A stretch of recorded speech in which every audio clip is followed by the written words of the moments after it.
Hi, so I just got back from soccer practice and it's 9:30 at night and I am filming my last blog post. I wanted to film my last blog post instead of write it because I really wanted to get on a more personal level with anyone who is viewing my blog. I really want to express how much of an impact this project has had on me, and for this reason I am going to be using minimal editing unless there's just weird moments of blank silence, then I'll edit that out. So to start, where did I start in this project? As I said in my blog posts, I got this idea when we had to figure out what we wanted to do for our Genius projects.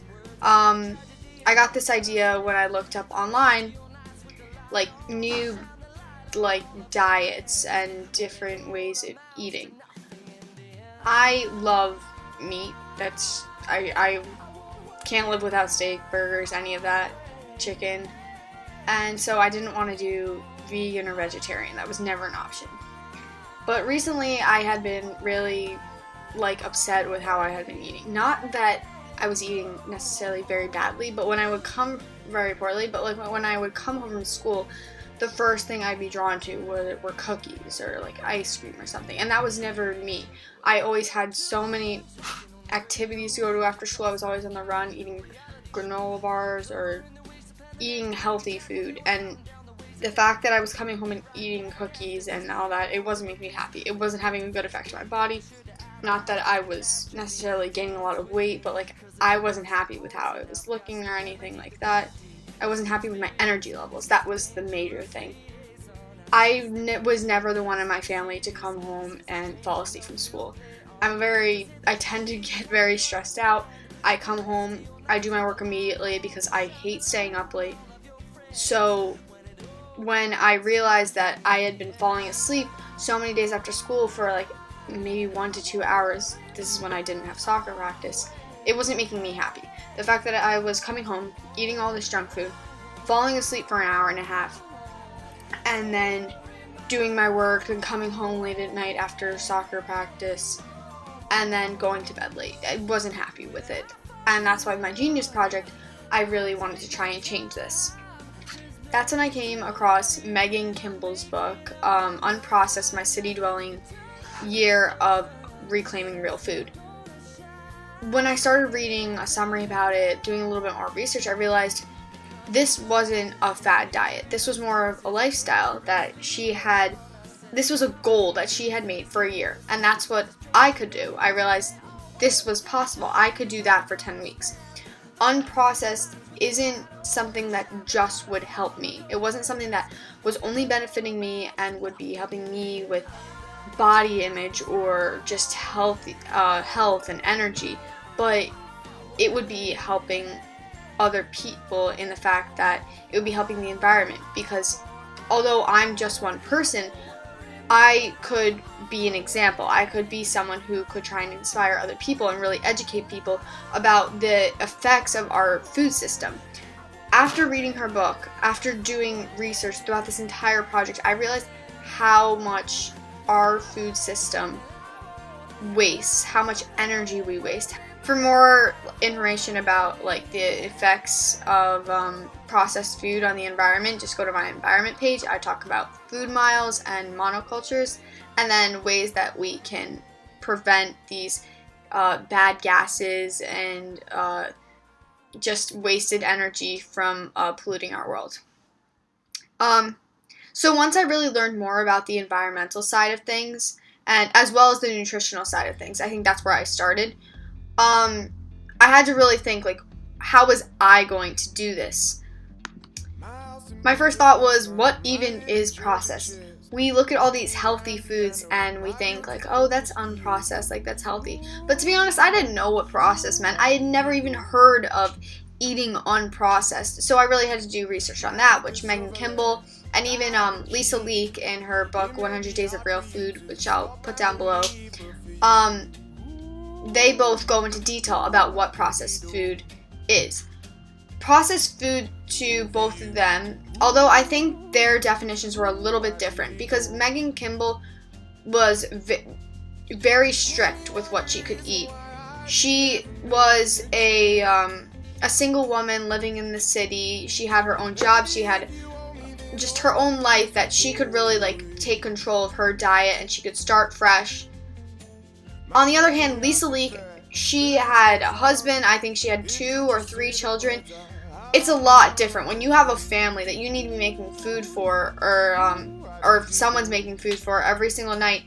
It's so much more different. There's someone else that you need to be making food for. And think about it. If Megan Kimball had this much trouble each night finding new foods and making new meals and taking time out of her day, how was Lisa Leek going to do this with 3 or 4 other people in her family? So anyway, they both had different definitions because of their different lifestyles, which is why I would almost have to make my own definition also. So Megan Kimball, again, like I said, she was very strict.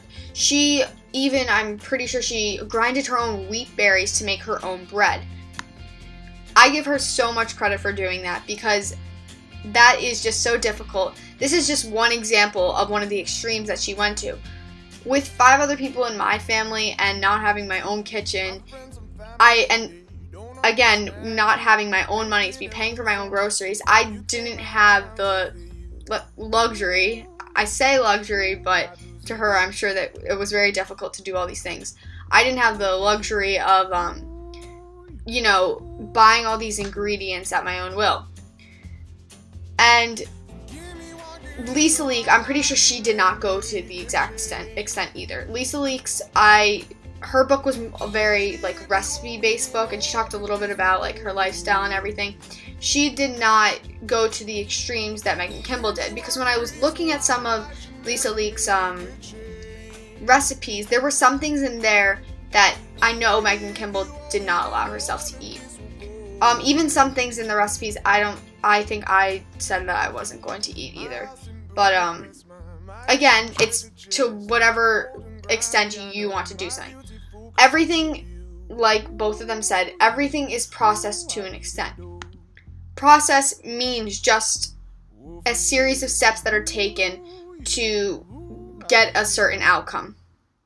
So, with that logic, an apple that you could go get from a tree and pick, that's a process. So does that make an apple a processed food? No. There are, it's kind of going minimally processed. That was the whole goal of this project. So my minimally processed may be here, but Megan Kimball's may be all the way up here because she was so strict about what she could eat. So yeah, that was just one thing that I had to really focus on. How was I going to do this as a busy teenager? How was I going to figure out what I could eat, make my grocery lists, and really put in the effort to do this project? Was I going to be able to? Once I figured all of that out and I started, things were a little bit easier. Everybody would ask me is it hard, everything? Yes, it was a lot more difficult than I thought, and that's one of my biggest things I can take from that. I never realized how much of an impact sugar is in my life. I love dessert. I absolutely love chocolate, s'mores, cake. It's all around me. Summer coming up. I had to go at least 3 times with my friends having campfires, and I could not eat a s'more. I went to a few birthday parties. I could not eat the cake. One thing that I can take from this project is that I feel like I need to be more aware of how much dessert that I take in every day. Because every time that someone brings a brownie or something, it's like, oh, it's just one piece of cake. It's only one brownie. But this project made me realize how many times in a day or every few days that I'm just gorging on these desserts. That's not good for you. And that, yes, I'm a kid. You're supposed to kind of enjoy these things while you can. A lot of people tell me, your metabolism, this is when you want to enjoy those things. But if it's not making me happy at the end of the day, when I'm looking at body image or I'm not having energy, then, what's the point of it? Food is such a temporary enjoyment. it's not worth it. And like, that doesn't mean that you can't eat certain foods. After I'm done with this project, that doesn't mean that I'm going to automatically go back to my old ways or at the same time stick strictly to unprocessed. I feel like there's a happy medium. I feel like before I was kind of eating more unhealthy, and then here, the unprocessed here, I feel like I want to be somewhere around like here. Somewhere where I can eat healthy during the week and everything, but then at nighttime be able to enjoy a little piece of cake or a brownie or a cookie whenever, I want, because I've been healthy the rest of the time. Simone Leda, the nutritionist I talked to, she said that she doesn't eat clean 100% of the time. She tries to eat really well during the week, and then on Friday nights, if she's out, she'll let herself enjoy a piece of pizza or something like that. It's all about balance, and that's like my biggest advice to anyone who wants to go unprocessed. Don't just jump right in.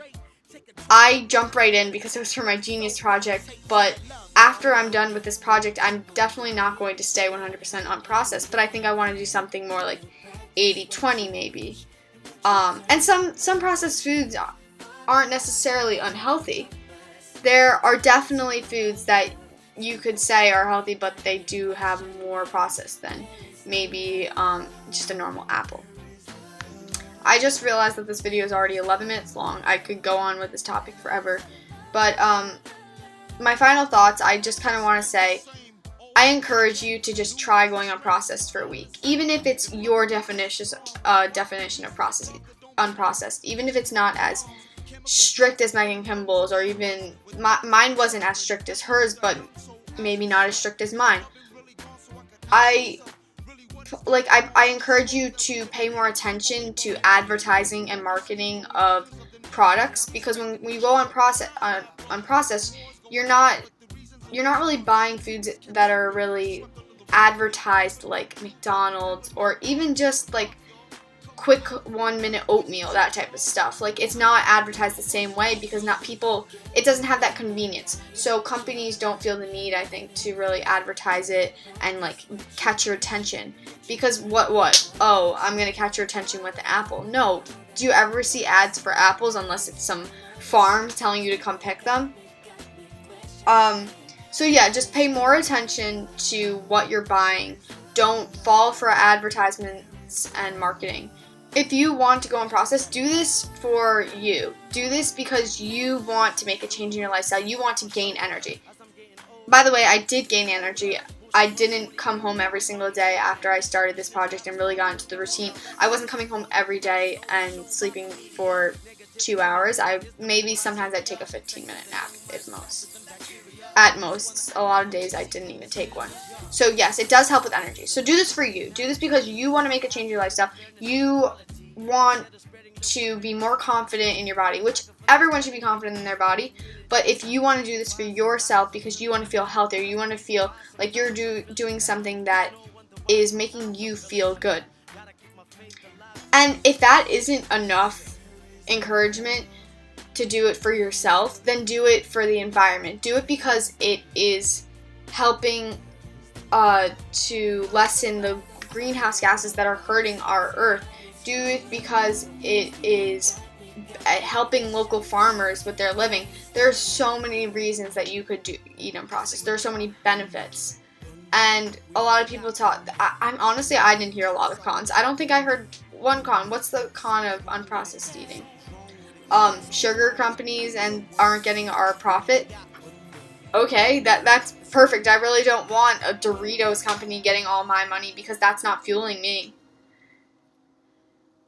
I could go on with this topic forever, but I'm actually going to cut myself off. Unprocessed eating, I loved it. I want to continue doing it, even if not to the extent that I went to. So if you're a teen, even if you're not a teen, looking for some more energy, looking to be more confident in your body, looking to help the environment, I recommend unprocessed eating.